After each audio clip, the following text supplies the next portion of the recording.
रामकृष्ण हरी. सज्जन हो, आज आपणा पुढे सुभाषित सादर करत आहे.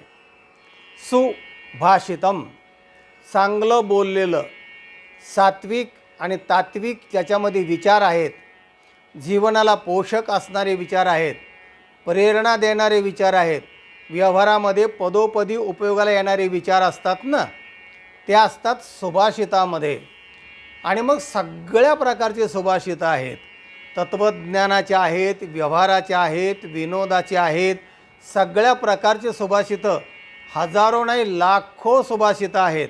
काही महाभारतातले आहेत, काही रामायणातले आहेत, योग वासिष्ठ्यामधले आहेत आणि काही सुभाषितं हजारो वर्षापूर्वीतले आहेत.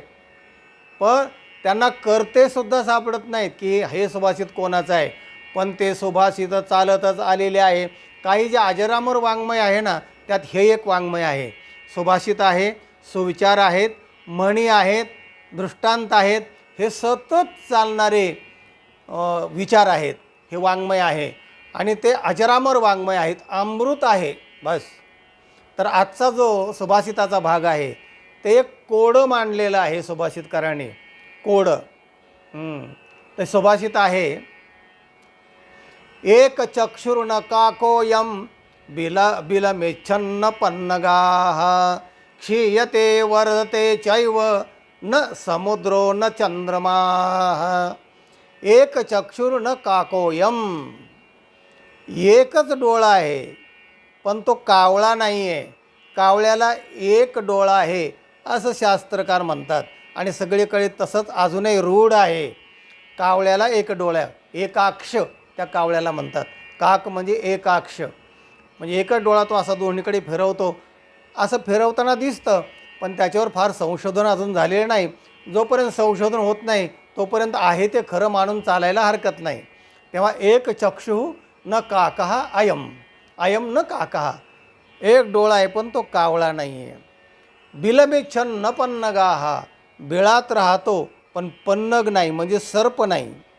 क्षीयते वर्धते चैव, कमी होतो आणि वाढतो पण तो समुद्र नाही, कारण समुद्र कमी होतो आणि जास्त होतो. न चंद्रमाः, चांदोबा नाही म्हणजे चंद्रमा नाही, कारण चंद्रसुद्धा कमी होतो वाढत जातो.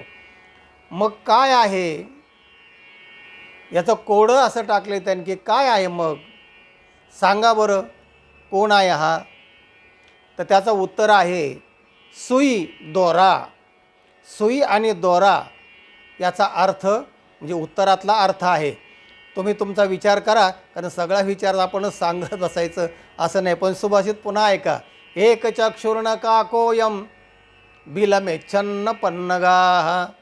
एकाक्ष म्हणजे त्या सुईला एकच डोळा असतो, एकच छिद्र असतं. बिलमेच्छन्न पन्नगाः, तर तो दोरा त्या बिळात शिरतो पण तो दोरा म्हणजे साप नाही आहे. क्षीयते वर्धते चैव, दोरा कमी जास्त करता येतो, करावा लागतो, पण तो समुद्र नाही आणि तो चंद्रमा नाही. आहे काय मग? तर आहे सुई आणि दोरा. असं ते कोडं आहे. मग किती बुद्धीला चालना देणार आहे, कोड्यात टाकणार आहे. असे अनेक कोडे जर उलगडायचे आपण शिकलो तर आपल्या ज्ञानामध्ये भर पडते, आपण समृद्ध होतो. आणि त्याच्या समृद्ध होण्याचा सुभाषिताचा हा प्रकार असतो. म्हणून हे सुभाषित अशा हजारो सुभाषितं आहेत की जे कोडे सांगितलेले आहेत, म्हणीच्या स्वरूपात आहेत, वेगवेगळ्या स्वरूपात. तर हा आजचा कोड्याचा जो सुभाषिताचा भाग आहे तो आपल्यापुढे सादर केलेला आहे. रामकृष्ण हरी.